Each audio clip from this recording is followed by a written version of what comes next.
Welcome back. From armed robberies to homicides, local crime scenes are examined carefully by a special team, gathering as much evidence as possible to find the suspects responsible in a timely manner.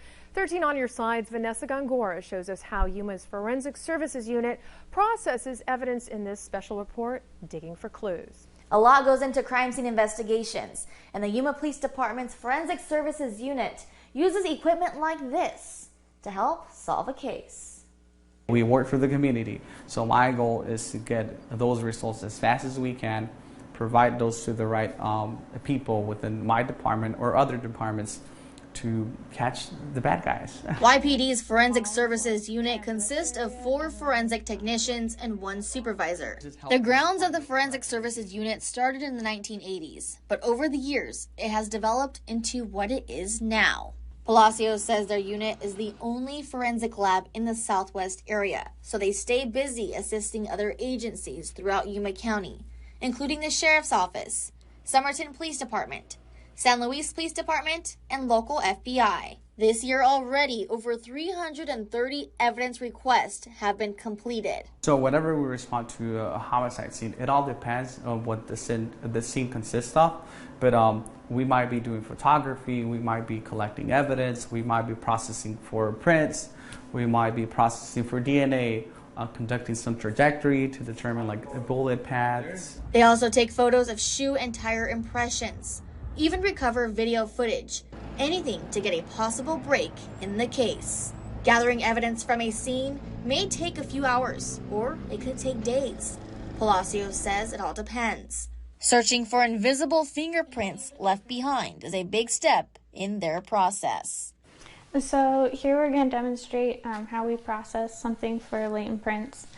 So latent prints are those prints that are left that you can't necessarily see just looking at them.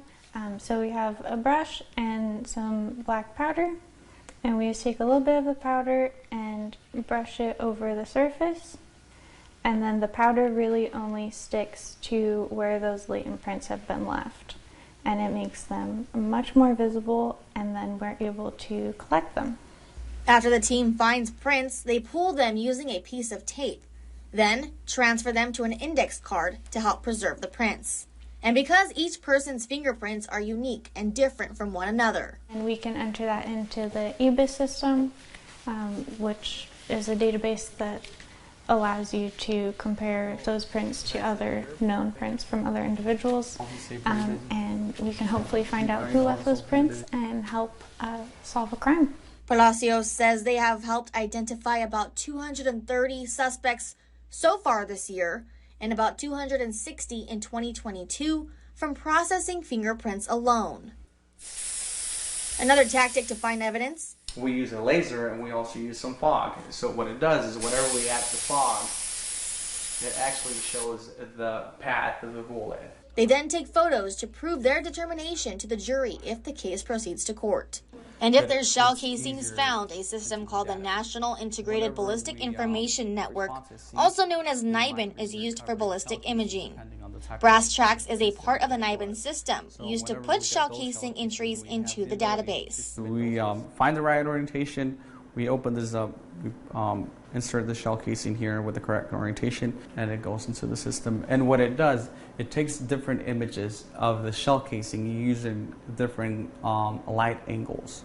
So it provides a lot of detail from the shell casings, which is what helps us develop those leads. The NIBIN system has helped YPD's Forensic Services Unit with 50 leads so far in 2023. What we can definitely say is, this gun was involved on this scene.